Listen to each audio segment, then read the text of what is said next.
برم خط جماعت اهل خلاف. سلام علیکم مخالفین بفرمایید. سلام علیکم بفرما جناب مخالف. آیا الله یاری جان بفرما. آیا الله یاری بفرمایید. شما صدا شما پخش میشه، صحبت کنید. من الله یاری هستم. آیا الله یاری من سنی هستم، یه سوال دارم از خدمتتون. بفرما سوال شما چیه؟ بفرما بزرگوار، استخاره نگیر. آیا الله یاری میگم شما قرآن قبول دارید که؟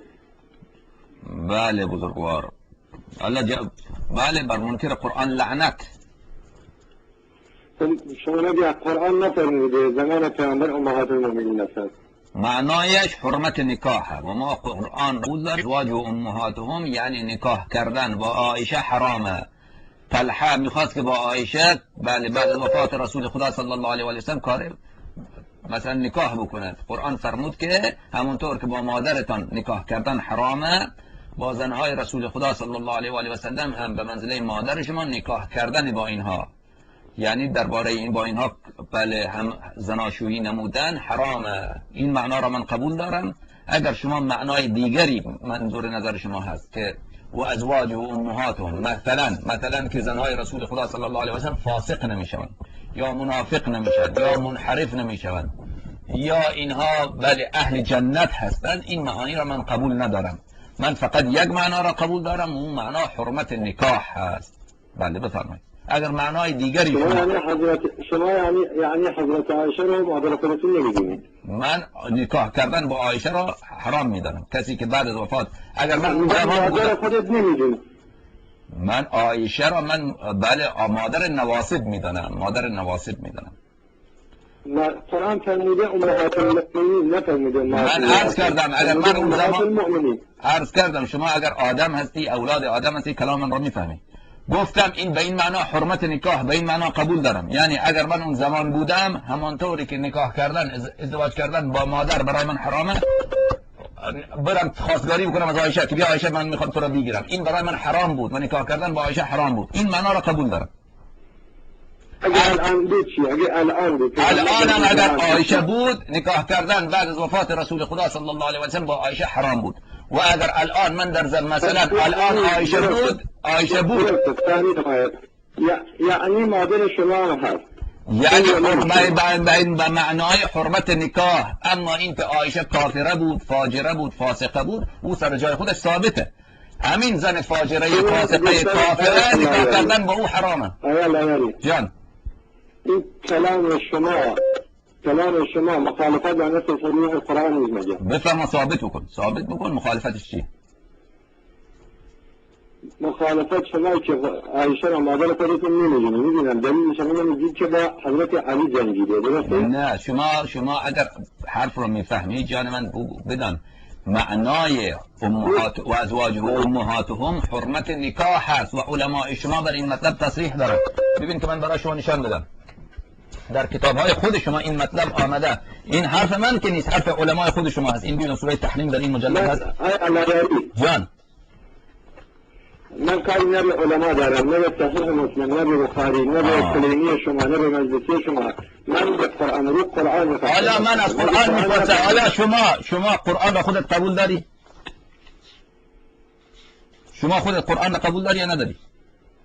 قرآن قبول دارم. خیلی خوب. قرآن کریم میفرماید در سوره مبارکه تحریم ان تتوبا الى الله فقد صغت قلوبكما وان تظاهرا عليه فان الله مع جبريل وصالح المؤمنين والملائكة بعد ذلك ظهير. یعنی عایشه، خطاب به عایشه و حفصه، اگر توبه بکنید این مطلوب هست از شما، بر شما واجب هست، به خاطر اینکه قلب شما زائغ هست، قلب شما کج هست، قلب عایشه کج هست.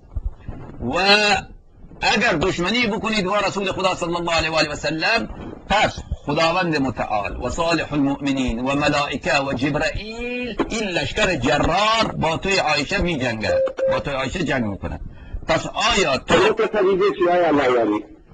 این درباره عایشه آمده؟ درباره حضرت خدیجه اگر می آمد با عقیده ما هم درباره زمان پیغمبر اومده. شما حضرت خدیجه مگه زن پیغمبر نبوده؟ یالا خداحافظ شما. این آیه درباره عایشه و حفصه هست، درباره زنان پیغمبر اکرم صلی الله علیه و آله و سلم نیست. تو بله این و اذا خاطبهم الجاهلون قالوا سلاما، این آیه درباره عایشه هست. اگر همین آیه درباره حضرت خدیجه سلام الله علیها بود ما میگفتیم تصدیق میکردیم که، ولی علیاذ بالله قلب ایشان کج هست.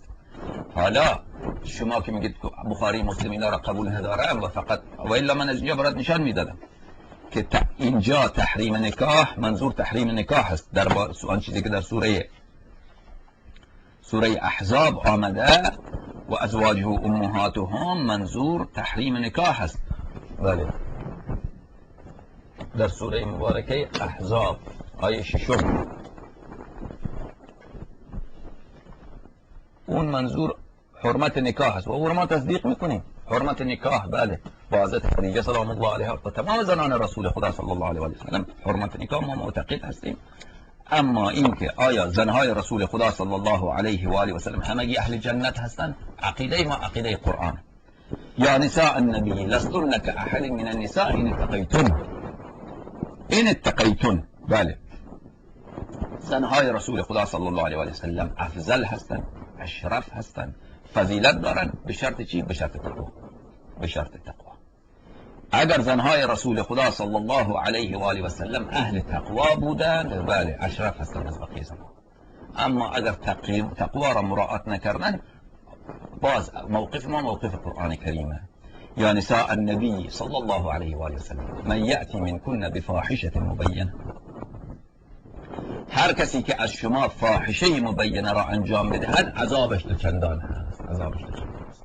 فعل بد انجام بدهد، فعل بد فاحشه مبینه زنا هست، فعل بد فاحشه مبینه دشمنی با اهل بیت علیهم السلام این فعل بد هست، و قتال با امیر المؤمنین علیه السلام این فاحشه مبینه هست. خانم زن بیاد زره بپوشد، زن بیاید لباس جنگی بپوشد، سوار شتر بشود، فرما این فاحشه مبینه هست. از این فاحشه بالاتر وجود نداره. اونم به جنگ امیرالمؤمنین علیه السلام، کسی که جنگ او جنگ رسول خدا صلی الله علیه و آله و سلم.